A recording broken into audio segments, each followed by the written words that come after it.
Copa terminou com Começa de novo.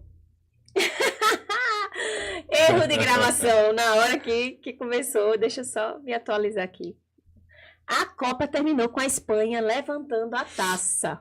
Mas enquanto milhões de pessoas que acompanhavam e o que acontecia, né, dentro dos estádios, outro movimento seguia acontecendo de forma silenciosa, quando governos, quando bancos e autoridades fiscais continuavam rastreando patrimônios e cruzando informações financeiras. Sejam muito bem-vindos ao terceiro episódio da minissérie O Canal Brasileiro Morando Fora. Né? Sejam muito bem-vindos, BMFs, a gente já tem uma sigla aqui. Né? Eu me chamo Giovana Gonçalves, eu sou advogada e mestre em Direito Internacional e hoje nós vamos conversar sobre uma pergunta que parece muito simples, mas que na verdade ela revela muito sobre a vida financeira de quem deixou o Brasil. Seu banco já sabe onde você mora, isso é uma afirmação, mas será que os seus documentos, eles também sabem? Bem, você pode nunca ter comunicado formalmente ao banco que deixou o país. Isso é o que geralmente a gente atende aqui diariamente, tá? Mas pode continuar usando, por exemplo, o nome da família, porque muita gente tem banco e usa transferências o nome da família. Você pode continuar mantendo uma conta cadastrada como residente, mas você sendo não residente, receber lucros de uma empresa brasileira, fazer transferências entre países ou contribuir para uma previdência privada há muitos anos. E o que acontece? Durante muito tempo, que você não tem nada, não acontece nada com você, certo? Mas a verdade é que o seu dinheiro, ele está deixando rastros.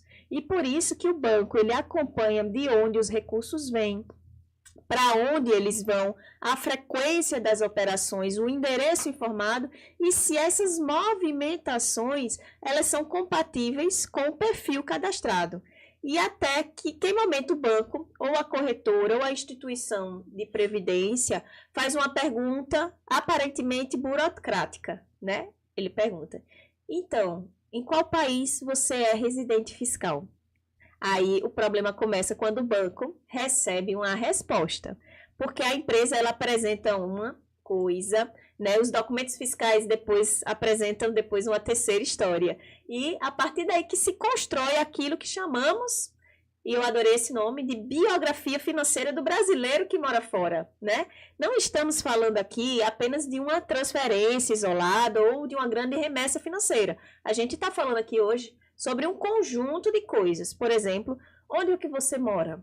Você recebe seu salário? Em quais contas você movimenta? De quais empresas você participa? Você recebe lucros? Onde é que você mantém seus investimentos e sua previdência? E qual residência fiscal aparece nos cadastros? Muitas vezes, eles falam de coerência, né? E traz uma coerência, o que realmente é uma raridade, né? Vamos dizer assim. Mas a origem do dinheiro e a documentação, ela sempre deveria ser explicada em cada operação, tá? E é o que eu venho escutando isso do nosso tributarista, né? Antes de apresentar, eu queria só concluir, né, que talvez todas essas divergências que costumam aparecer de forma silenciosa, até o momento que você precisa realmente de fazer ou realizar alguma operação importante. Porque até então você não sofreu nada. Então, silenciosamente você acha que está tudo certo, que a Receita Federal está deixando passar, né? Enfim, mas isso até que aconteça o quê? Uma grande operação, um resgate de uma previdência, uma venda de um imóvel, um recebimento de uma herança, né, doutor Bruno? E para explicar tudo isso sobre o tema de hoje, eu gostaria aqui já de apresentar o nosso convidado, né, que está aqui já no nosso terceiro episódio e um pouco mais, que é o nosso consultor jurídico na área de tributação internacional, doutor Bruno Nepomuceno, que é advogado há mais de 15 anos em atuações na área tributária e negócios internacionais, e um profissional que tem uma experiência vasta acadêmica no Brasil, nos Estados Unidos e também na Europa. Seja muito bem-vindo, doutor Bruno, a mais um episódio do nosso canal. Mais uma vez, muito obrigado. Bom dia, boa tarde, boa noite a todos. E vamos lá para mais um episódio com um tema super instigante. para cada um de vocês que se enquadra na sigla, né, dos BMFs.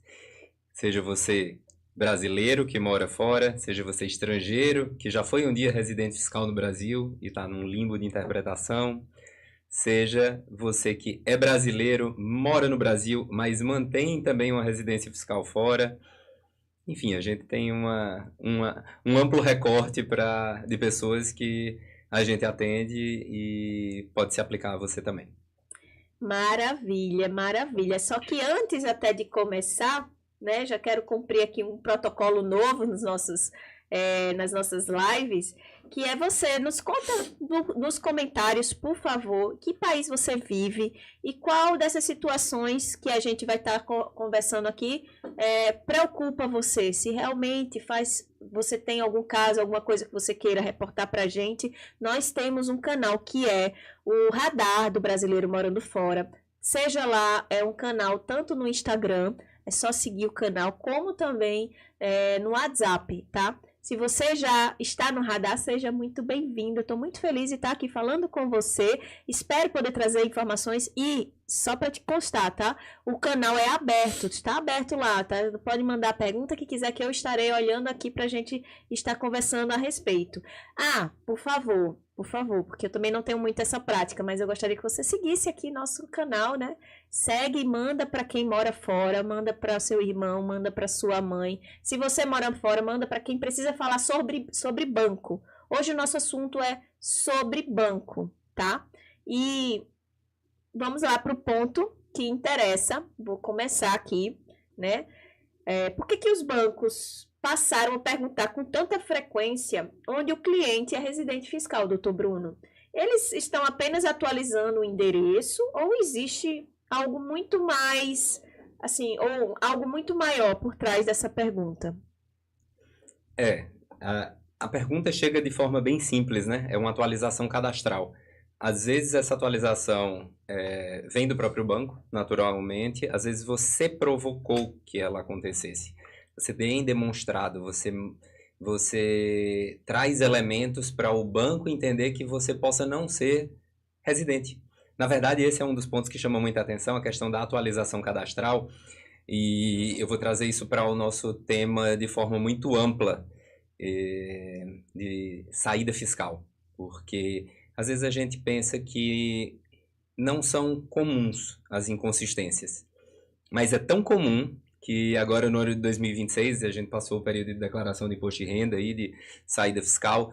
Para se ter uma ideia, ficaram mais de 250 milhões de reais presos na restituição, suspensos por causa de malha fina. E a malha fina pode ser desde uma inconsistência no preenchimento dos dados bancários até uma inconsistência de fato que gere a malha fina, como a divergência que possa ser encontrada da Receita Federal a partir das suas documentações. Então, assim, a gente acaba atraindo um resultado final por inconsistência, e aí por isso que eu chamo já a atenção, não é que não possa ser paga, tá, a restituição, mas ela fica suspensa até que você preste determinadas informações ou retifique determinados pontos. Isso é interessante.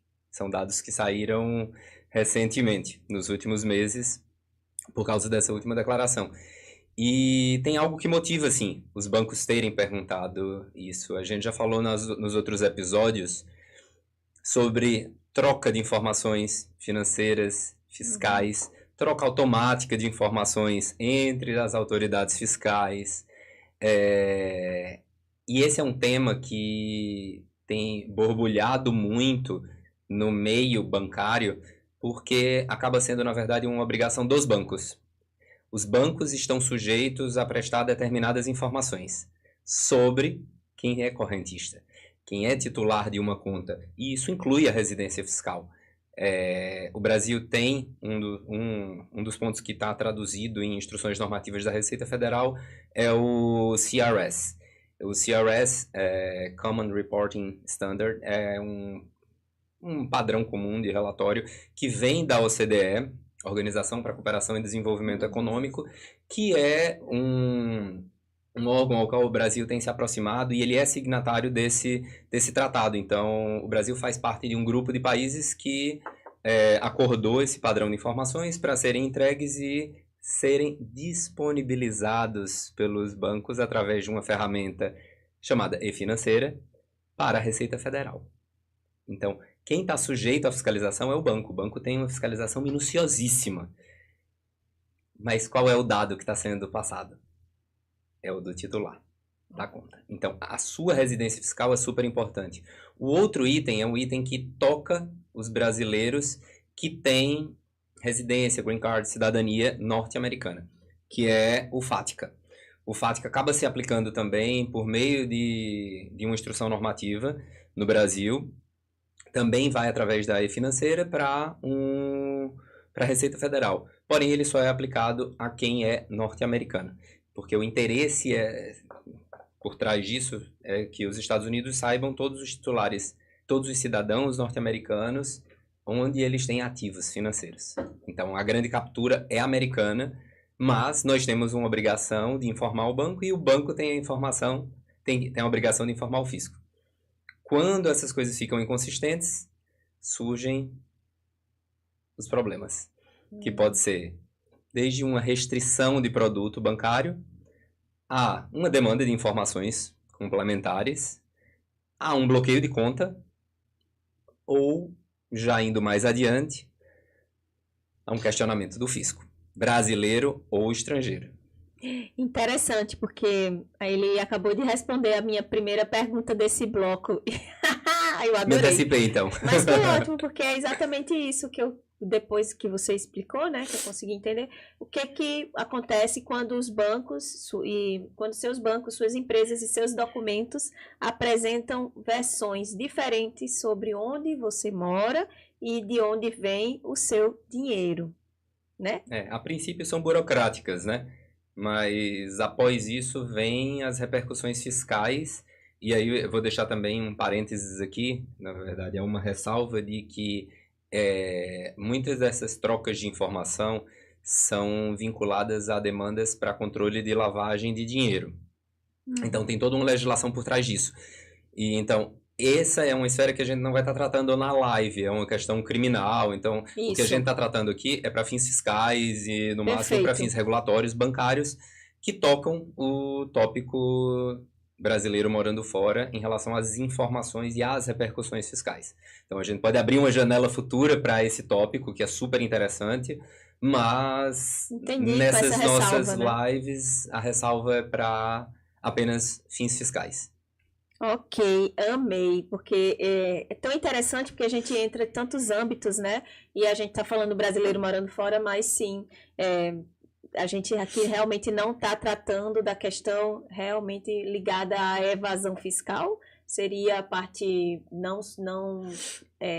A evasão tá, para fins tributários, mas não criminais. Criminal, então existe uma diferença também. Até melhorando um pouco das minhas palavras para ficar mais fácil, eu falei regulatória porque essas normas sobre as quais a gente está falando, são normas, são a legislação como um todo, né? Então, leis, instruções normativas, elas se aplicam à Receita Federal, mas elas também têm normas regulatórias. O que quer dizer isso? Normas que vêm do Banco Central do Brasil, não apenas da Receita Federal. Então, por exemplo, é uma norma do Banco Central a questão, já bastante falada aqui, de ter uma conta de não residente e não uma conta de residente. Não é uma questão que seja fiscal. É regulatória. Pronto, perfeito. Porque existe, então, essa diferenciação da questão regulatória, gente, e da questão fiscal. Foi muito importante, até para os advogados que estão assistindo, né, entenderem essa situação, porque muita gente também não consegue distinguir quem está cobrando no cadastro, afinal, né? Sim. E existe essa questão regulatória do próprio Banco Central e a questão fiscal da Receita Federal. São duas coisas diferentes. E esses tratados que já foram internalizados por meio de instrução normativa da Receita. Então, nesse caso, os tratados que envolvem a troca de informação é da Receita. E eu vou trazer um ponto que traz bastante complexidade. A gente está falando em trocas multilaterais de informação. Mas os tratados internacionais bilaterais entre os países também têm dispositivos sobre troca de informação. É onde a gente vai apertar aqui. Então, a gente não vai entrar nas minúcias dos tratados, Sim. até porque são algumas dezenas de tratados. Sim. Eu precisaria atualizar, mas eu acredito que sejam 37 tratados hoje do Brasil. Então não tem como entrar na minúcia. Não, a gente com pode certeza. evoluir, inclusive até uma ideia aqui para a gente pensar. Se vocês trouxerem de onde vocês estão, a gente pode evoluir para outras lives tentando trazer especificidades do próprio país. Por exemplo, se a gente vê que tem uma maioria espanhola ou uma maioria portuguesa ou italiana, a gente pode trazer conteúdo para vocês específico direcionado também. Ao seu tratado internacional que ele atinge, entendeu? Então, praticamente isso. Gostei demais, porque foi muito importante a gente entender primeiro dessas distinções, né? Regulatória, fiscal, criminal, porque existe toda essa diferença. E eu queria hoje, na verdade, trazer perguntas e respostas para alcançar o público em geral, entendeu? Não há juristas, queria que você puder acompanhar e, enfim. Tem uma pergunta muito principiológica, básica, vamos dizer assim, que é saber a diferença entre endereço residencial e domicílio fiscal. Porque existe essa dúvida. Inclusive, eu já vou tentar dificultar um pouquinho. A gente falou de endereço fiscal, domicílio residencial, e ainda tem pessoas que eu atendi, inclusive, essa semana, confundindo a questão da cidadania. A gente mencionou, né, na verdade foi um dos temas do nosso episódio anterior, que era onde o Dr. Bruno falou que alguns países utilizam, como os Estados Unidos, a Eritreia. Ele fala que acompanha a cidadania. E aí chegou uma líder, uma pessoa que se interessada em fazer a saída fiscal, que disse, nossa, eu quero abrir mão da cidadania brasileira. E não fez o menor sentido. Nossa, será que eu deixei essas pessoas com dúvida? Eu vou pedir para o Dr. Bruno explicar essas duas coisas novamente, pode ser? Você pode ter residência em vários lugares. A residência fiscal, você tem alguns critérios de enquadramento para ser residente fiscal num local. Um dos critérios para enquadramento que a gente tem, que é muito conhecido, é a regra dos 183 dias. Isso eu estou falando de forma bem abrangente em relação à maior parte dos países. Os Estados Unidos têm uma regra muito peculiar, os Estados Unidos, na verdade, são duas grandes regras. Uma é o Green Card Test, que é o que envolve a cidadania. A partir do momento que você é cidadão norte-americano, você está sujeita à declaração e tributação dos Estados Unidos em relação às suas rendas globais. E a gente trouxe alguns casos nos episódios anteriores, como do Saverin, como do Boris Johnson, que tem impactos por causa desse enquadramento. Não é o caso do Brasil.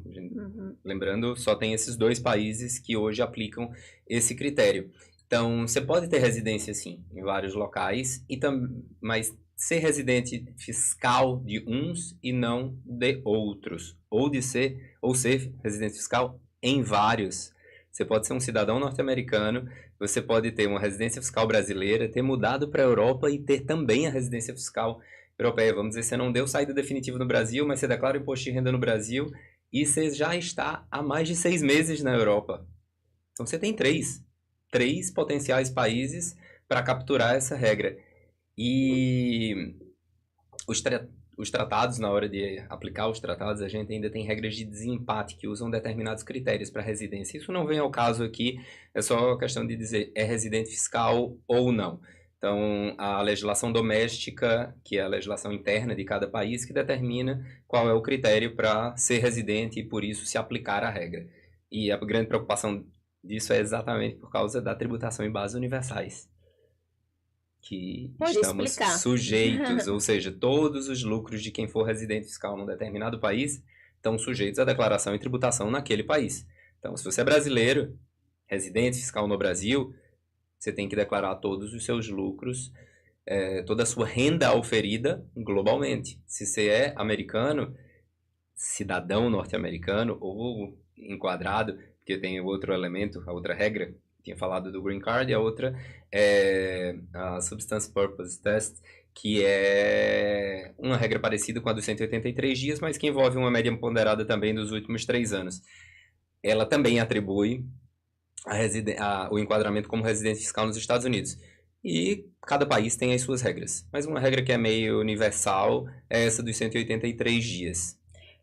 Por isso que é diferente. Ter um endereço e ser residente. Tem gente que mantém uma conta de uma concessionária de energia no seu próprio nome para ter um endereço ali. Mas, na verdade, você já deu saída fiscal. E tá tudo bem.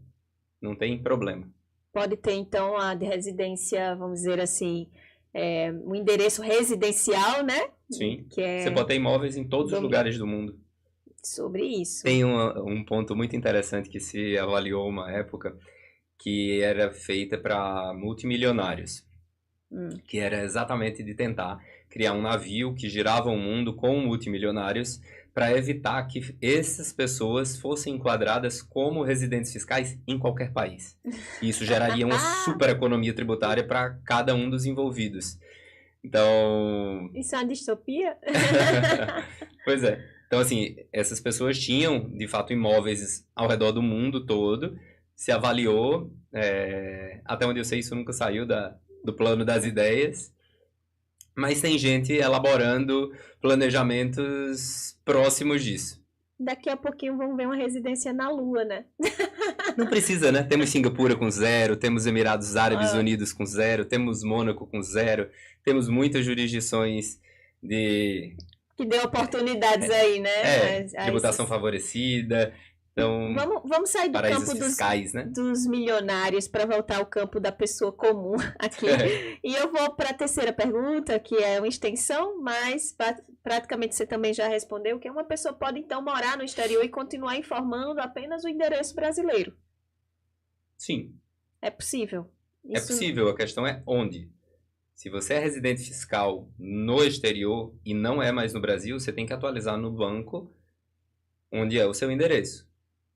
E no exterior, você tem um banco, tem um banco no exterior, e a Receita Federal às vezes também pede informações sobre se você tiver coisas no Brasil, é possível também que um banco no exterior venha solicitar ou geralmente não acontece? Os bancos no exterior também solicitam porque a gente está diante de tratados que são multilaterais, né? Sim. Então, é algo que depende de cada país. Mas a gente regra do Banco Central de cada um, né? Também. Do Banco Central e a regra interna de cada país com relação às convenções e tratados assinados. Então, é comum que também se peça. É até interessante porque um dos itens que são solicitados é o número de identificação fiscal. TIN, que eles chamam. Tax Identification Number. Ele, no Brasil, é o CPF. Sim. Basicamente. Era a minha quarta pergunta. Número de identificação fiscal. Nós somos contribuintes por meio do CPF. Eu não sei qual era a sua próxima pergunta. Essa. Mas, fora você também tem números de identificação fiscal. E se você está no Brasil e você tem que reportar ao banco, provavelmente você você já pode ter recebido esse questionamento para fornecer essa informação. E tem um fundo que também é fiscal, porque eles já querem saber aonde eles vão. Eu vou até já trazer os casos práticos que, quando a gente começou a fazer nessa onda de diagnósticos fiscais, né, para brasileiros no exterior, muita gente chegou aqui, eu recebi, mas eu acho que isso é golpe, um comunicado por e-mail do Banco do Brasil ou de qualquer outro banco, enfim, que perguntando do meu domicílio fiscal, mas será que isso é verdade ou eu estou sofrendo algum tipo de golpe? E aí a gente sinalizou que sim, era bem possível, e na hora do diagnóstico, pelo que eu entendi, realmente já havia uma sinalização, né? Então veio através do banco, a gente ficou sabendo que existia algum tipo de chamada, né, já atenção de exposição ali fiscal via banco, não é isso? E aí a pergunta era sobre isso, era o CPF indica por si só que a pessoa é residente fiscal no Brasil? Não, não indica. Você pode ter, inclusive, feito a saída fiscal, você tem um CPF ainda, seu CPF fica válido e regular, o ideal é que ele esteja regular, então você não tem a baixa do CPF. Mas a partir do momento que você tem um CPF, você tem um número de identificação fiscal. E em relação, vou dificultar um pouquinho, mas em relação ao estrangeiro que tem CPF, dá do mesmo jeito? Da mesma forma. Porque pode ter um imóvel no Brasil, Sim, sim. ele também vai pagar imposto no final. E se ele não pagar também, se ele também tiver dado a saída fiscal, como a gente tem em alguns casos, ele também vai manter o número do CPF. Sim, porque a gente atende bastante pessoas aqui também com outras nacionalidades, além da brasileira, às vezes, né, da originária, né, como ultimamente a gente até atendeu uma que era do Canadá, e enfim, já era canadense, morou no Brasil, trabalhou no Brasil, depois voltou para o Canadá, né, tem esse caso aí que eu gostei de reportar, porque não só esse, mas outras pessoas ingleses, tem muito inglês, tem irlandês, que tem CPF, tem imóvel e ajuda alguém da família aqui, e tem CPF, tem herança, então Sim. Todos esses enquadram na situação, então, de residência fiscal, de ter que fazer essa comunicação, né? Quem determina a residência fiscal? O cliente, o banco ou a legislação de cada país? A legislação de cada país, sem dúvida. O banco, ele é um elemento de intermediário de comunicação, né? Então, ele vai levar determinadas informações para a Receita Federal. O cliente, ele cria elementos de prova para a Receita, mas é a legislação que enquadra, sem dúvidas. Ok. Eu vou começar aqui já a falar um pouquinho dessa biografia financeira, né, do brasileiro, e que é quando a gente fala isso aqui é muito recorrente, sobre a transferência isolada de valores, né, muita gente que tem mais anos de salário, lucros, remessas e movimentações que constrói um histórico. E o banco, ele não vê só o Pix, não é isso, doutor Bruno? Ele enxerga recorrência, origem, destino e também a compatibilidade com o próprio perfil cadastrado. E aí, vou conversar e vou citar aqui os elementos de que compõem essa biografia para fazer algumas perguntas, certo? Mas CPF a gente já viu que é um elemento. Isso, o cadastro fiscal também, certo? Que seria um elemento que compõe esse rastreamento, vamos dizer assim. O endereço informado ao banco, país de residência, contas pessoais, contas empresariais, salários, remessas internacionais, aplicações em corretoras, previdência, plataforma de pagamentos, enfim, participações societárias e os padrões e frequências de movimentações. Seriam praticamente esses elementos que compõem essa biografia, vamos dizer assim, de rastreamento financeiro, né? E fazendo algumas perguntas aqui básicas, o que muda quando a pessoa movimenta recursos em vários países? O problema em si não é movimentar recursos em vários países, é que você não esteja regular em vários países. Então, a questão aqui é regularização. Se você é residente fiscal no Brasil e residente fiscal em Portugal e você movimenta recursos entre Brasil e Portugal, estando regular, não tem nenhum problema. O problema é quando você só declara no Brasil o que tem no Brasil, só declara em Portugal o que tem em Portugal, é residente fiscal, naturalmente, em ambos, já que está declarando. A declaração de imposto de renda é uma formalização de que você é residente fiscal naquele ano, naquela jurisdição, naquele país, e você mantém todos esses elementos que ligam um país ao outro, como transferências. Ou imóveis, ou fontes de renda. Então, você está em Portugal, não está declarando a renda do Brasil, mas você tem uma aposentadoria paga e que vai ser transferida para Portugal. Que é o que muito acontece, né? Muito acontece. Então, ter dinheiro em mais de um país seria um problema? De forma alguma. É um problema não ter dinheiro. Boa resposta. Porque na verdade as pessoas que saíram do país geralmente se mantêm um vínculo, né? Nem que seja relacionado a uma herança, né? A receber. E quando se fala em herança também tem a questão se você é residente ou não residente, né? E não é para receber, mas o que você vai fazer com essa herança? Podemos falar um pouquinho sobre isso? A questão da herança, muitas vezes, ela é trazida como um empecilho para qualquer elemento. E, de antemão, ela não é um empecilho. Tá? Agora, você tem recebíveis, vamos dizer, uma herança como pessoa física, e você fica completamente irregular no Brasil. Você tem um saldo aí que vai se acumulando negativo para o dia que a Receita fiscalizar e questionar, e você também vai suceder em algum momento. Então, na hora de suceder, isso pode se tornar um problema. Ou então, as suas pendências consumirem uma parte dessa herança que você também vai receber, ou toda. A ideia é estar regular para que você não tenha passivos, obrigações tributárias não calculadas. Tem gente que, na verdade, tem o cálculo de que faz sentido chegar nesse ponto, né? Permanecer com a irregularidade, permanecer com aquele passivo acumulado e tentar resolver de outras formas. Nunca é a fórmula aconselhada, né?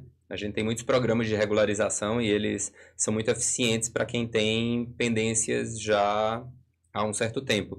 E, de fato, eles são usados. Tem gente que espera esses programas para fazer. Mas eles são incertos e a gente não pode contar com um cenário imprevisível. Então, eu acho que a herança, um dos pontos principais seria esse. Até porque muitas vezes você move com família, né? Mas tem gente que simplesmente, quando recebe a herança, regulariza tudo, leva o dinheiro para o exterior e passa por um processo todo de regularização disso, não tem nenhum problema. Ótimo. Existe muito essa dúvida em relação à transferência bancária. Por exemplo, vem uma venda de um imóvel que tem um valor alto no Brasil, mas a pessoa já está numa situação de irregularidade, mais de 5 anos fora, isso vem acontecendo. Como é que ela transfere esse dinheiro todo para o exterior para a compra de um imóvel lá? Pois é, volta para o ponto da regularidade, né? E o ponto da regularidade toca também que países vão querer capturar a renda da venda deste imóvel. Então, tudo começa a partir daí. Só fazendo um adendo, porque a gente está com foco aqui no Brasil, mas a gente não pode esquecer que se você está em mais de um país, vamos lá, tá morando em Portugal, também, pela regra, né? Sim. Imagina, se é residente fiscal em Portugal, vende um imóvel no Brasil, você tem um ganho de capital de não residente, então, às vezes. Vamos explicar aqui. Vender um imóvel no Brasil. Ou você tem um ganho de capital de residente, porque você é de fato residente fiscal naquele local. Pronto, eu vou trazendo um caso prático aqui para enquadrar aqui para as pessoas entenderem o que a gente está falando bem. Eu sou brasileira e moro em Portugal. Não fiz a minha saída fiscal, estou como residente fiscal numa certa irregularidade, tá? Em Portugal. Aí eu recebo um bem de herança, não vou entrar nesse mérito do bem. Eu tenho um imóvel e eu vendi esse imóvel no Brasil. Esse imóvel custou 500 mil reais. Ele está lá para ser transferido para uma conta minha de residente. Lembrando, eu estou em Portugal, irregular, estou como residente no Brasil. Mas Portugal já te considera residente fiscal lá também, ou seja, ele vai querer capturar. Eu pago o IRS ou recibo verde, como eu escuto todo dia, que eu faço recibo verde, eu faço minha declaração, e eu faço a minha declaração isolada. Essa pessoa que está em Portugal, ela não vai declarar esse bem. Lá, geralmente é assim que acontece, né? Não estou dizendo, né? Geralmente é assim. Ele não declara o que recebeu no Brasil lá em Portugal e faz de forma isolada. Faz sim a declaração no Brasil, pagando imposto no Brasil. Só que esquece que Portugal também quer essa, né? Imagina, trocam-se as informações entre as autoridades fiscais, ambos os países entendem quais são os bens que você tem e Portugal entende que você vendeu um bem e não levou a tributação em Portugal. Você tem um ganho de capital. Imagina que seja um bem antigo e Portugal vai considerar que aquele bem esteja calculado, sei lá, você está vendendo a 500, mas ele tem um custo de aquisição de 10 mil, ou seja, um ganho de capital sobre 490 mil. Você vai ter um super saldo a pagar em Portugal. E no Brasil, você de repente teve uma tributação que pode ser, por ser bem antigo, quase nada. Vamos dizer que seja antes de 79, então foi zero. Então você ainda tem o saldo de imposto a pagar em Portugal. Lembrando, estou dando um exemplo para fins didáticos de Portugal, a gente não está entrando em nenhum mérito com relação a análise do impacto do tratado internacional sobre a venda. Então, Isso. é só para exemplificar que o outro país também vai querer tributar. Isso, porque a gente fica muito aqui com foco falando do Brasil, Brasil, leão, a malha fina. Que é o que aconteceu com Boris Johnson do episódio passado. Exatamente. Sabe qual era a diferença? Hum.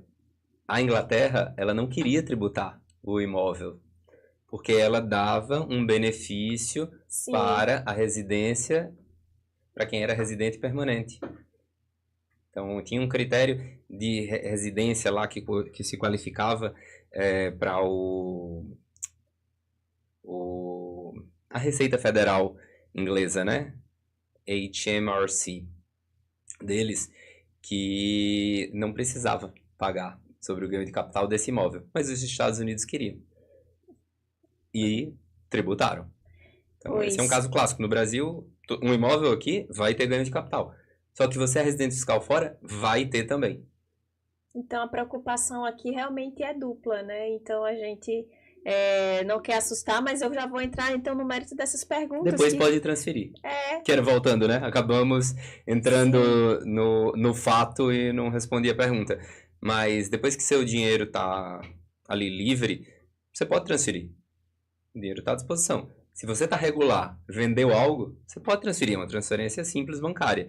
Vai justificar? Naturalmente. Vai até porque as taxas ali, cada spreads, remessa etc. tem suas formalizações e cada formalização dá um impacto específico. Então é necessário que haja a formalização apropriada. Ok, pois é. Uma das perguntas era, todo dado bancário é automaticamente enviado a outro país?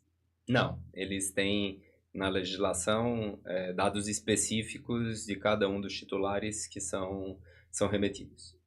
Tem uma listinha de dados. E troca de informações significa realmente que existe imposto a pagar? Não, não necessariamente. Certo. Se você está regular, você tem pago devidamente em cada lugar, não teria. Às vezes também, como eu também já falei nos outros episódios, você tem circunstâncias de crédito e de isenção entre os dois países. Então, às vezes você pagou o suficiente no país de fonte e no país de residência você não tem saldo a pagar. Ou então você tem uma regra de isenção aplicável e acaba não pagando naquele país também. Ou fonte ou residência. Ótimo, eu acho que essa pergunta aqui vale super a pena. Deixa só eu movimentar aqui, que essa pergunta aqui é: qual a diferença entre rastreabilidade, fiscalização e tributação? Acho que é pertinente a gente explicar. Rastreabilidade, eu diria que é a qualidade de ser rastreável de alguma informação.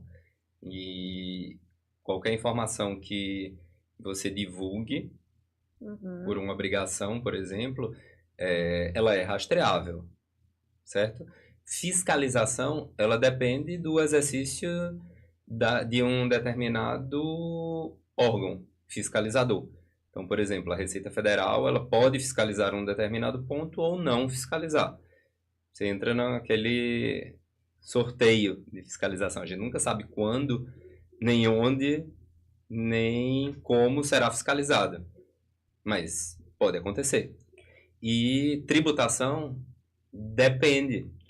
Porque se você tem um dado rastreável que gerou uma fiscalização e aquele dado pode gerar uma tributação ou não gerar nenhuma tributação.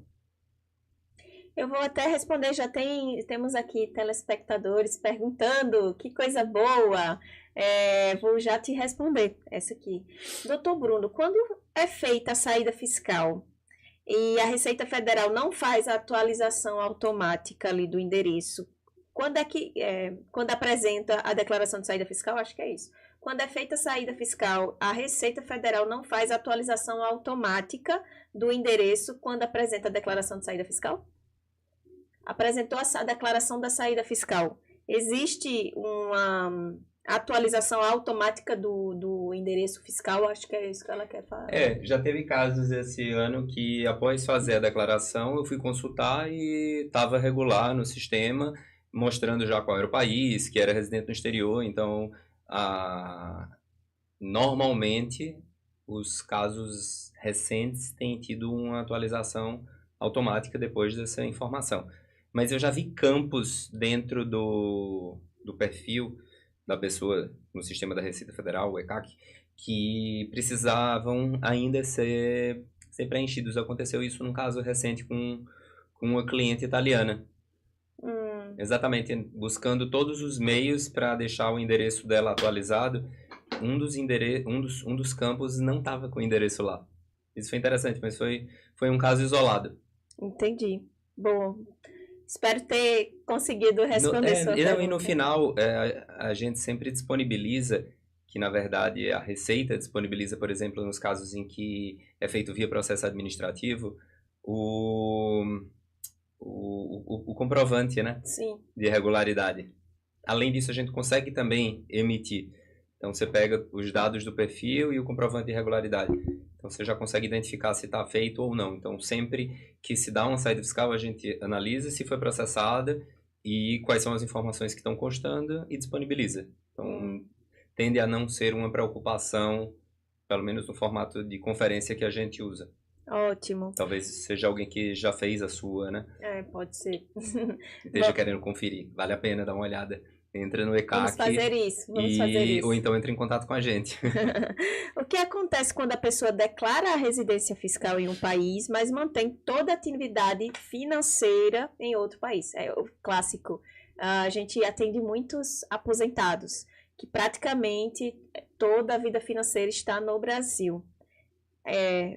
O que acontece com essa pessoa que declara? Vamos lá. Para fins do outro país, para onde a pessoa foi, vamos dizer Portugal, para fins didáticos novamente, você vai ter que declarar o que tem no Brasil. Então, todos os itens que estão aqui devem ser reportados para o imposto de renda português. Da perspectiva brasileira, se você deu uma saída fiscal, você tem tanto que comunicar as fontes pagadoras, então a formatação das remessas muda. Tanto que a gente tinha uma grande discussão que era sobre a tributação dessas remessas também. E em outros casos, de fato, a tributação das remessas muda. Tá? Como era a questão dos 25%. Sim. Então, assim, só que de toda forma, mesmo sendo tributado como seria aqui, existe um código de remessa específico. E esse código específico não era mais um pagamento para residente no país, passa a ser um pagamento para não residente. Mas no caso na transferência, isso? Esse código? Na remessa. Na remessa, na transferência. Exato. Isso. Pronto. A pergunta é, porque assim, muita gente mantém justamente essa atividade financeira no Brasil. E se for um caso de empresa, uma empresa, vou para esse caso que também acontece muito, um prestador de serviço que enfim, não pode ter MEI, né? Isso a gente vai falar no próximo episódio, não é focar nesse. Até ia completar. Ali eu acho que se conecta com o que você está puxando. Depende se a pessoa deu ou não a saída. Vamos considerar que deu a saída. Certo. Se deu a saída, você não tem mais algumas obrigações com o Brasil. Então, qualquer pagamento, ele vira só exclusiva ou antecipação para fins de imposto de renda, mas você não tem mais aquela declaração todo ano. Eu vou tentar esclarecer de forma também bem didática, que a ideia hoje é trazer de forma didática. Um aposentado que tem aposentadoria no Brasil, que tem uma fonte de renda diversa no Brasil, seja qual for, seja psicólogo, seja o que for, que tenha uma renda só no Brasil, mas ele mora na Itália. Então, vamos dizer que ele fez a saída fiscal dele, regularizou, certo? Uhum. Ou depois a gente vai para o caso de não fez ainda, mas vamos dizer que ele é não residente fiscal, tá? Para fazer essa remessa, porque a gente está focando muito em banco hoje, tá, gente? Então, para fazer a remessa, aí eu queria só lembrar que existem também os tratados, né? A gente, quando fala em tratados internacionais, são acordos. Brasil, Itália, nesse caso. Mas não precisa entrar na regra em si da Itália. Só para dizer que se tiver um acordo entre o Brasil e a Itália, já para que não tribute o não residente, porque já não tem que pagar no Brasil, existe alguma coisa assim desse tipo? Existe. São especificidades de tratado. Tu entendeu o que eu estou querendo perguntar? Eu acho que entendi. Eu quero dizer assim, eu recebo dinheiro no Brasil, mas eu moro na Itália com esse dinheiro que vem do Brasil e vai para a Itália depois que eu virei não residente fiscal, me regularizei.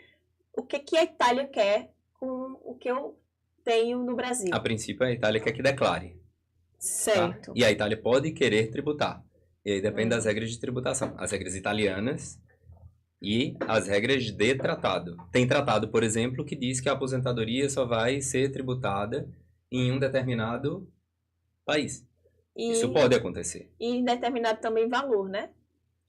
Tem também umas relativizações com relação a valor.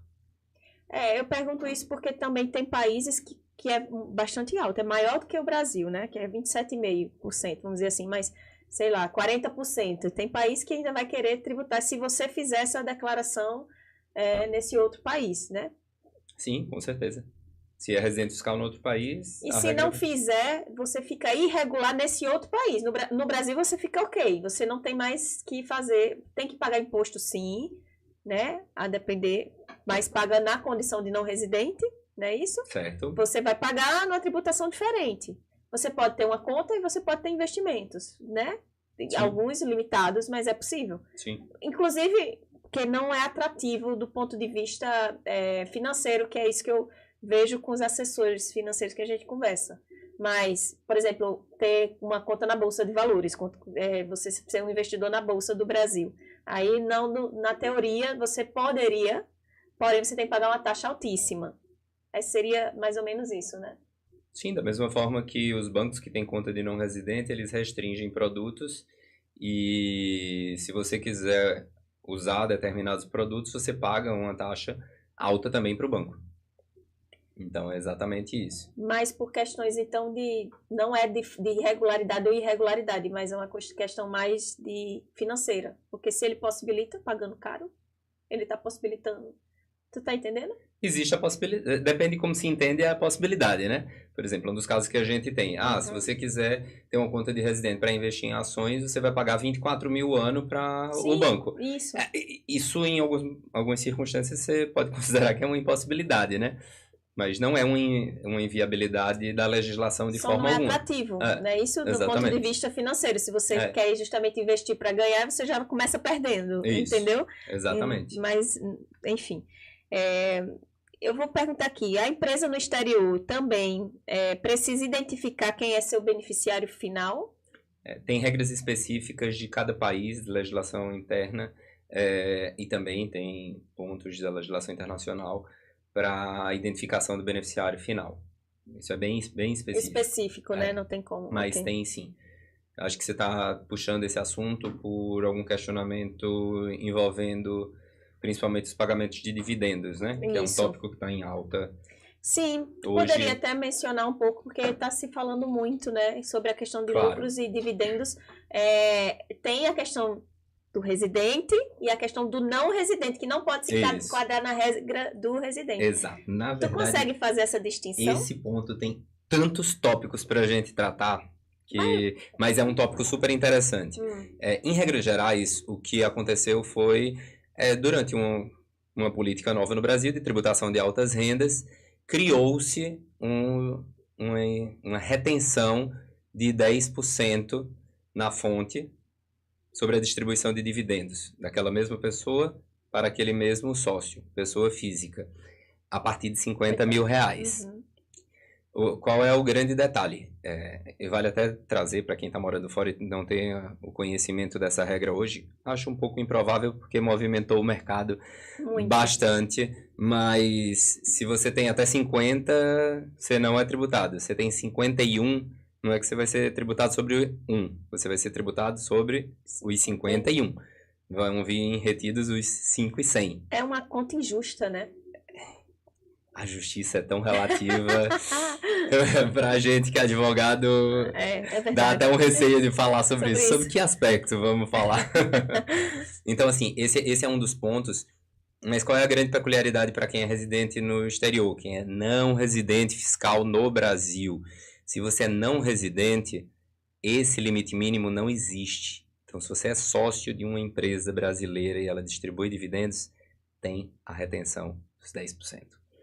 Isso mexe com o fluxo, com a expectativa de fluxo para sócios estrangeiros, e isso tocou muitos não residentes. Pessoas que, inclusive, se projetaram para manter a residência fiscal pensando nisso. A gente fala já bastante, já tocou nas outras lives, de um tópico que é, se você tem MEI, ou se você tem uma empresa que está no Simples Nacional, você não pode ser um sócio estrangeiro, senão a empresa ela é desenquadrada. Mas esse aqui já é um ponto adicional. Além disso, você passa a ter dividendos tributados. E surgem várias outras complexidades que eu quero só pincelar aqui, porque a Sim. gente tem também aquele imposto de renda mínimo, né? Dos 10% também, com rendas que começam a partir de 600 mil. E esse imposto, ele também tem repercussão em como essa legislação é tratada a partir de cada tratado também internacional. Se prevalece o tratado, se prevalece a legislação. Então, assim, É muito complexo. tem né? muita complexidade envolvida nisso, tem muita gente se planejando em relação a isso. Se você tem uma empresa que está enquadrada nesse ponto, eu recomendo que a Não. gente troque uma ideia para se avaliar, porque não vale a pena trazer essas complexidades. Eu acho que o ponto que vale a pena de fato trazer aqui é, passou a haver uma retenção de 10%. Não, Pra então, não residentes.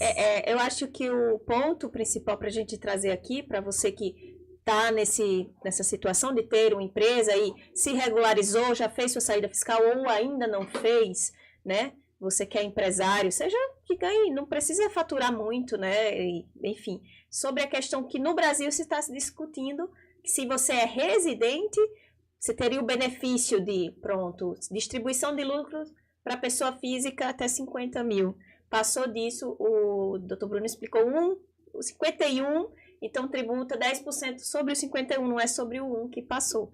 Isso é uma discussão para residente no Brasil. Se você mora fora, está como residente no Brasil, serviria para você, né? Só que serviria no sentido de ainda estar numa situação de irregularidade. Aí a Receita pode vir achar você e dizer que você, na verdade, é não residente. E ele te reconhecer Sim. assim, sem que você faça a sua declaração de saída. Porque, na verdade, o que a gente faz aqui é criar um diagnóstico fiscal, a gente já chama hoje de diagnóstico fiscal patrimonial, para identificar exatamente essas exposições de cada pessoa. Uma exposição que a gente reputa que é baixa, ou média ou alta, a depender do que é o contexto individualizado, né, por pessoa. A gente até fala que, apesar de ter a regra de você dar a saída fiscal passados os 12 meses e estar sujeito a uma multa mínima, na prática isso acaba não acontecendo e há uma permanência como residente fiscal até o momento em que você de fato formalize essa saída com a declaração de saída definitiva.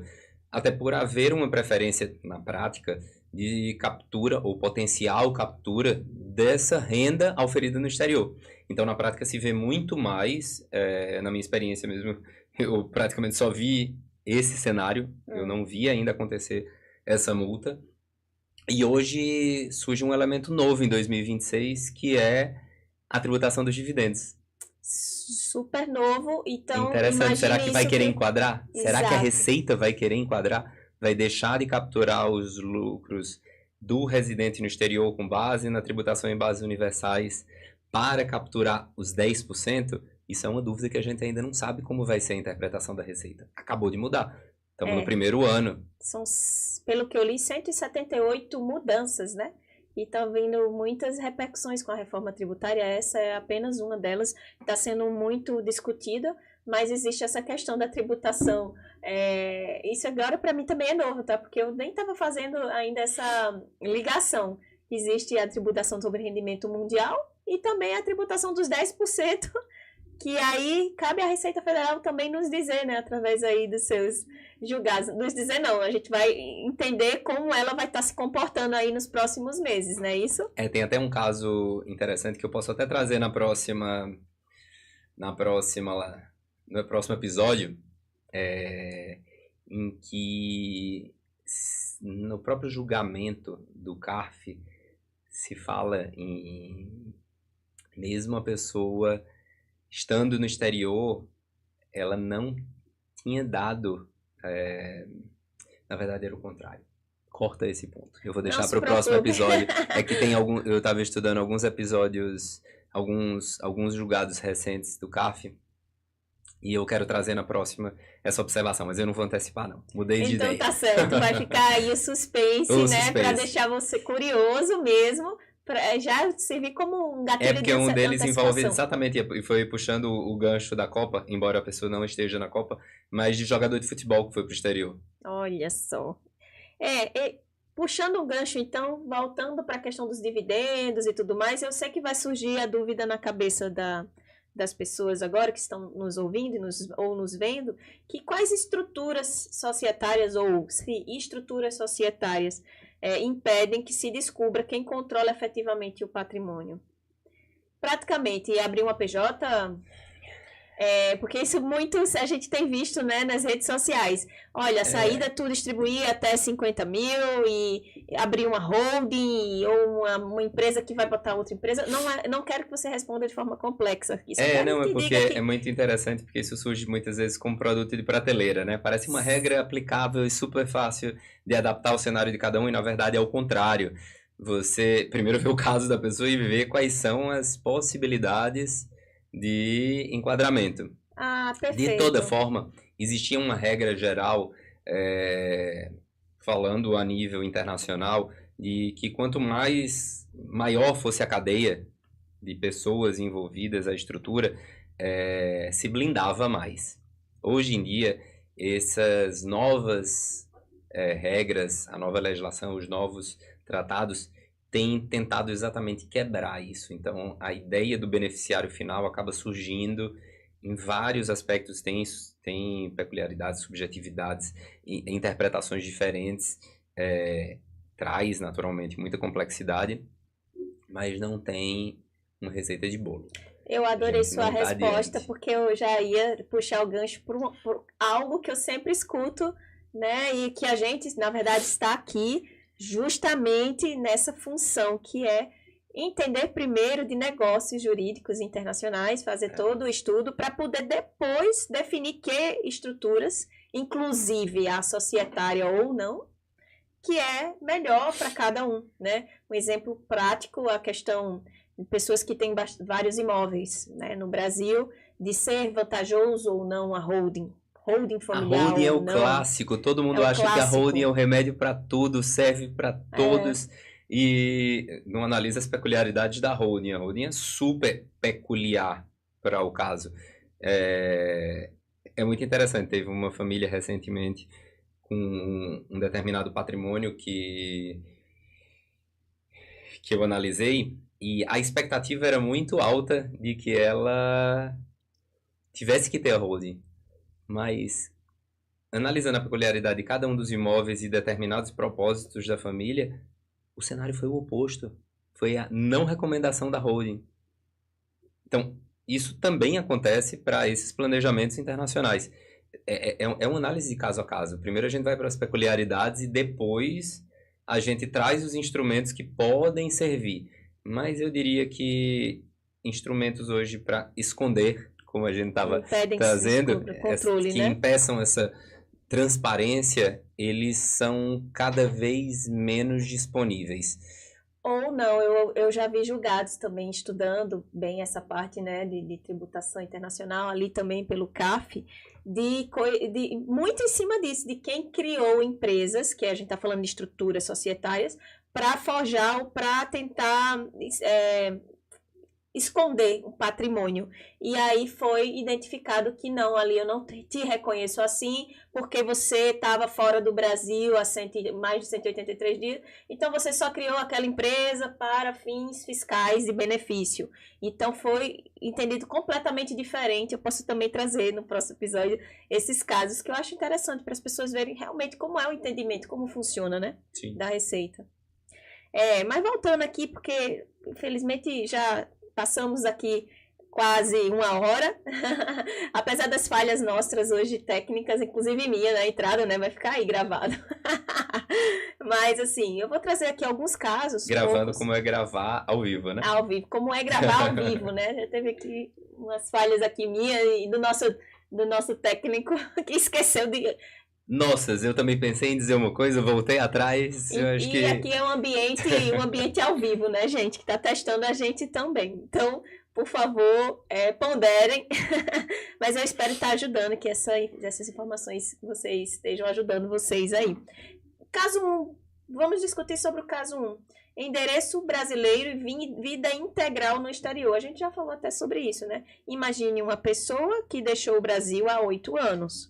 Ela trabalhou no exterior, recebe salário em moeda estrangeira, paga impostos no país onde vive e mantém ali a sua residência habitual, tá?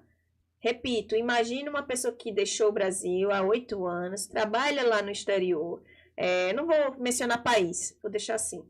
Recebe um salário nessa moeda estrangeira, paga imposto nesse país onde vive e mantém uma residência habitual há 8 anos. No Brasil, porém, continua utilizando endereços dos pais e mantém uma conta bancária cadastrada como se fosse residente fiscal brasileiro. Quando o banco solicita a atualização cadastral, ela pensa, posso manter o endereço da minha família, porque continuo recebendo correspondência nesse local, mas o endereço da correspondência e residência fiscal não são necessariamente a mesma informação. Aí, vamos explicar um pouquinho sobre essa divergência? Vamos lá. É um caso clássico de alguém que saiu, né? Saiu, mas manteve tudo. Saiu, mas ficou. Você tem dupla residência fiscal. Tem dupla residência fiscal. Entra na recomendação primária de regularização. Mas para onde vai a regularização? Pode ser que essa pessoa chegue a uma circunstância de manutenção da dupla residência fiscal. Pode ser que essa pessoa se enquadre num cenário de recomendação total de regularização via saída definitiva. E a pergunta aqui, focando um pouco, já que a nossa conversa hoje é sobre banco, né? Quando o banco, vamos dizer assim, encontra elementos indicando que o cliente ele não mora mais no Brasil, tá? Aí eu vou citar algumas coisas que realmente é isso que aparece aqui no escritório. Acessos frequentes realizados no exterior, pode ser uma forma. Transferências recorrentes entre países. Salário recebido em instituição estrangeira, tem gente que já transfere direto. Telefone internacional. Documento emitido no exterior, declaração de residência fiscal em outro país e ausência de movimentações compatíveis com a vida cotidiana no Brasil. Preste atenção nisso. Isoladamente, nenhum desses elementos, eles realmente determina aquela questão da residência fiscal. Em conjunto, quando se junta um ou mais desses elementos citados, aí pode haver uma inconsistência, uma incompatibilidade, um perfil real de cada pessoa. Por causa disso, a solução não é presumir que todas essas contas seriam encerradas, que é a primeira coisa. E eu faço o quê? Eu fecho a conta?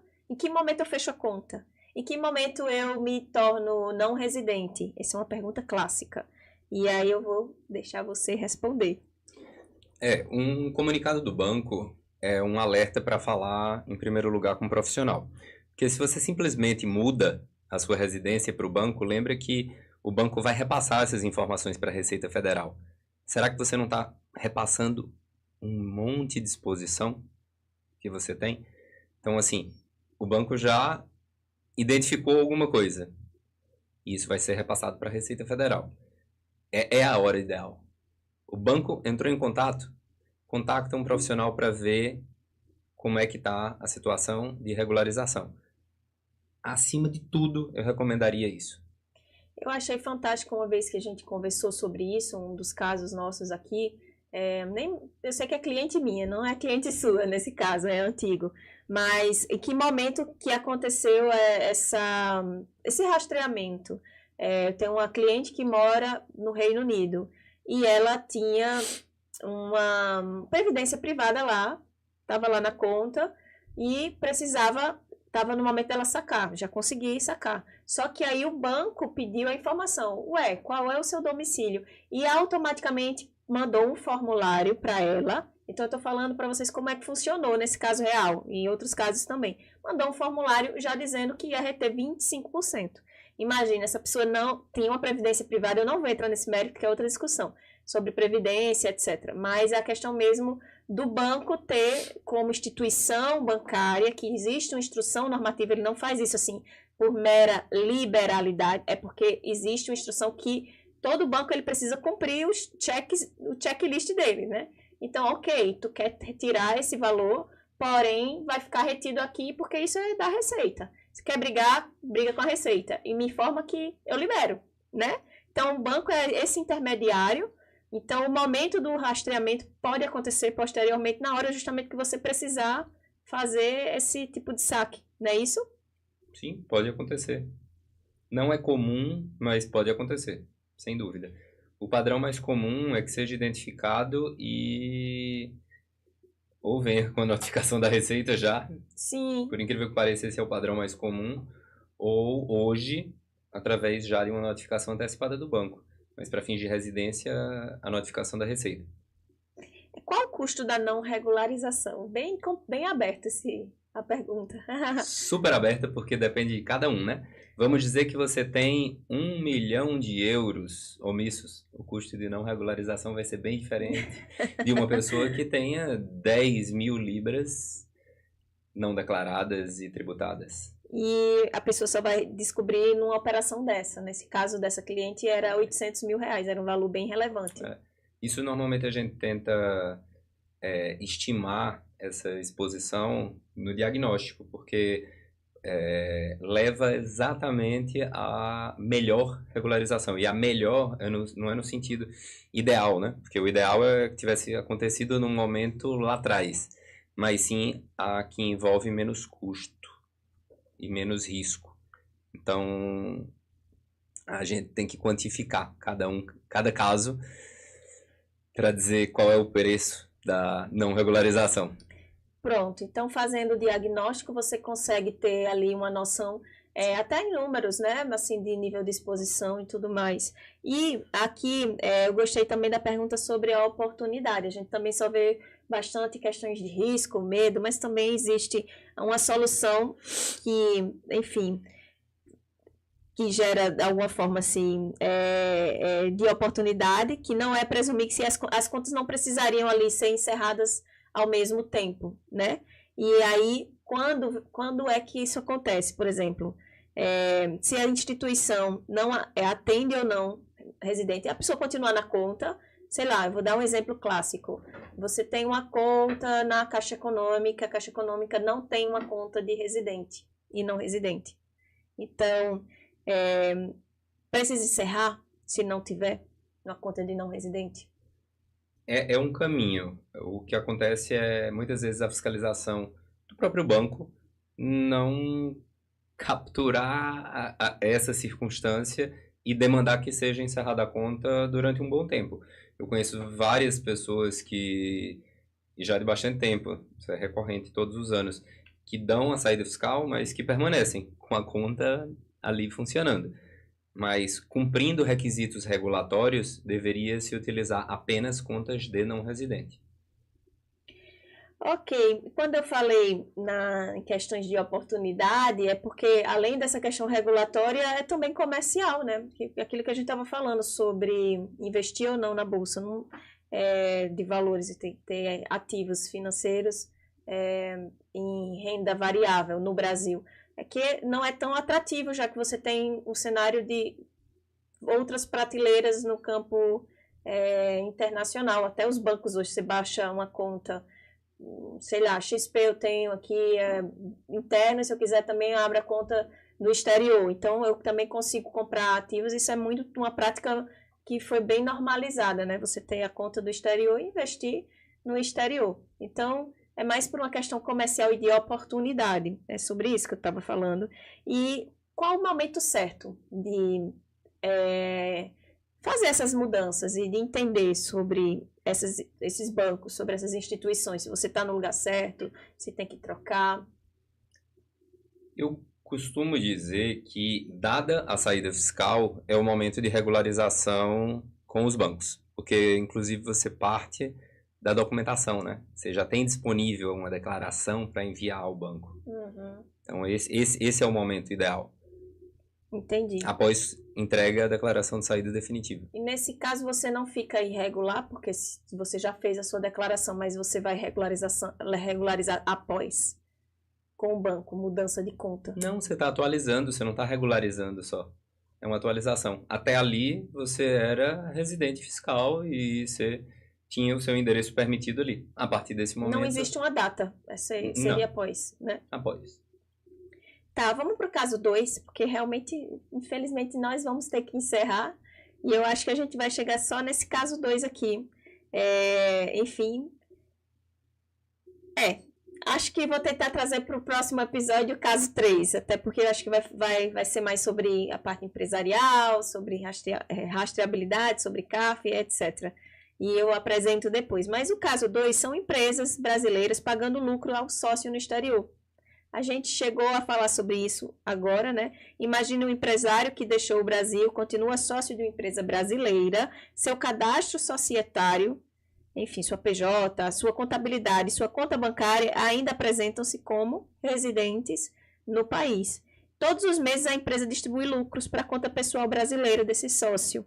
Como o dinheiro não é imediatamente remetido para o exterior, os envolvidos acreditam que a operação continua sendo um pagamento realizado a um residente brasileiro.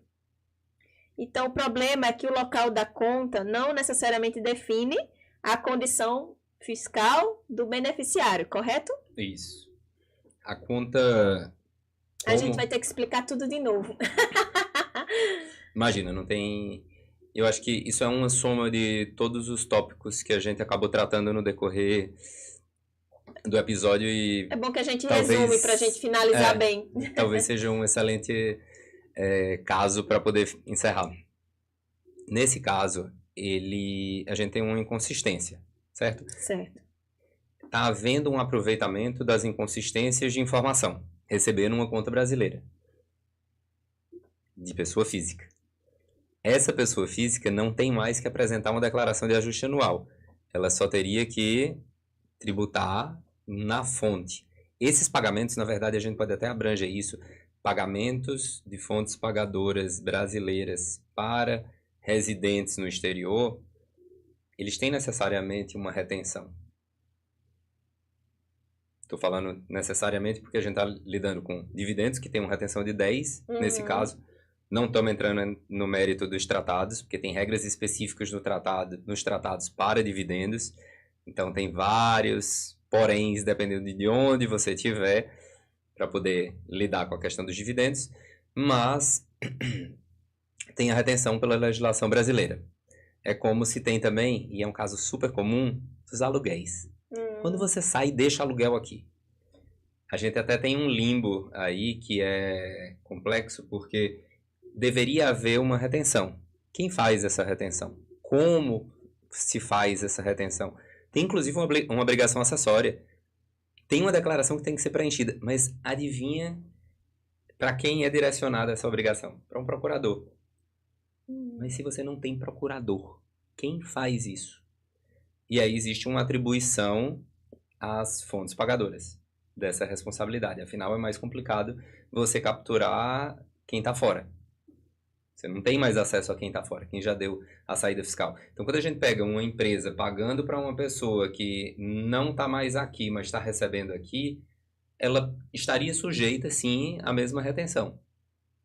Mesmo recebendo na conta aqui. A gente está lidando com uma irregularidade de conta. Sim. Mas não tira que deve ser tributada. Tá? Agora, a fiscalização é que vai dar o norte para a responsabilização com relação a isso. Que pode haver ou não, né? Em regra, há. E hoje... E você está exposto se você não fizer dessa forma. Exatamente, isso que eu ia dizer, porque hoje não tem mais essa de você dizer, ah, não, eu vou me livrar, a malha fina só pega gente rica. Não é mais assim, gente, tá? Infelizmente, eu tenho que estar alertando você aí que realmente não é o alecrim do campo, porque infelizmente ou felizmente está havendo um cruzamento de dados, né? E, enfim, o Brasil sabe cobrar muito bem, tá? Ele pode ter falhas e outras coisas, mas a Receita Federal está com inteligência, como todos nós estamos utilizando a inteligência artificial. Temos recorde de arrecadação esse ano, né? Exatamente. Então, assim, está funcionando. A arrecadação está funcionando. A fiscalização está funcionando. Então, se você praticamente, né, ainda está como residente, a regra aplicaria como residente. Se você for fiscalizado, entendido que você é não residente, então essa... Já estaria como não residente, né? Ele já deu a saída. Sim. Na verdade, como residente é só a conta bancária. A conta bancária. A inconsistência está aí, exatamente. Na conta bancária. É isso, eu não sei, espero que vocês tenham gostado. Se ficaram com alguma dúvida, deixe seus comentários. Eu ainda tenho um comentário aqui que eu acabei de olhar, eu vou respondê-la antes de encerrar. E é bacana que tenha mesmo, se vocês tiverem qualquer ponto de interesse maior, para a gente ajustar a programação do último episódio, que ele já tem uma programação pronta, mas nós estamos adaptando ainda e podemos incluir algum ponto trazido por vocês. Pronto, eu vou pedir para o Dr. Bruno responder essa, para não deixar nenhuma pergunta aí da nossa querida Vilma, né, no vácuo, vamos dizer assim. Ela disse que ela já tem a cidadania portuguesa e ela quer saber, ela é uma pessoa aposentada que vive com a renda no Brasil e não tem renda em Portugal. Esse clássico caso da pessoa que vive com a renda exclusivamente do Brasil, né? Se ela tem que fazer, acho que ela está querendo saber ainda sobre essas atualizações automáticas do endereço, sendo ela uma cidadã portuguesa. Como é que funcionaria? Depois saída fiscal, pós-declaração de saída fiscal. Ela já deu a saída fiscal? Trouxe essa informação? Sim. Se ela deu a saída fiscal, ela tem que atualizar os cadastros para os bancos daqui. E em Portugal? Em Portugal, aí é a regra portuguesa. Vamos ter que ver a regra portuguesa. Os bancos portugueses, sem dúvida nenhuma, passarão as demandas às quais eles estão sujeitos também, né? Como você informar que é não residente fiscal no Brasil e, inclusive, suas rendas no Brasil. Na verdade, ele só vai perguntar com relação ao que foi aplicável em Portugal, né? Sim. Se ele é titular, se ele é residente fiscal ali. Praticamente isso, é mais uma questão, eu acredito que seja regulatória também, né? É regulatório. Mas ele também pode internalizar por meio de legislação, né? Como Sim. O Brasil trouxe por meio de instrução normativa a questão dos acordos. Então, para fins brasileiros, se ela já deu a saída fiscal para os bancos que ela tinha aqui, ela teria que atualizar o cadastro, sim, aqui, especialmente para ela não estar sujeita a surpresas em relação ao fisco brasileiro. A gente não sabe qual é a situação dela, teria que analisar de fato a situação dela aqui. Não dá para validar, porque a gente não está olhando a situação dela. Mas em termos gerais, deu a saída fiscal, atualizaria para o banco. E o banco faz a atualização para a Receita. Isso aí é um caminho natural. Ok. Espero ter respondido, se bem compreendemos a pergunta. Então é isso. Eu acredito que a dúvida era mais por ser cidadã portuguesa, se realmente... A cidadania não altera em nada. A cidadania, neste caso, ela é relevante para um cenário americano, considerando fins fiscais, né? Depois da saída fiscal no Brasil, ela não tem aquela obrigatoriedade, né? Mas vai pagar imposto normal no Brasil, de acordo com as regras de não residente. Isso. Praticamente isso. Sobre a fonte. Não tem importância a questão da cidadania em si. A cidadania não é um elemento relevante nesse caso, considerando ser portuguesa. Então é isso, eu queria agradecer mais uma vez, né? Estar aqui com o Dr. Bruno, esclarecendo assuntos tão complexos. Espero ter esclarecido, espero que a gente tenha alcançado a sua dúvida, a sua questão. Você que é nosso BMF, né? Tem o BFF, né? Agora a gente tem o BMF do brasileiro que mora fora.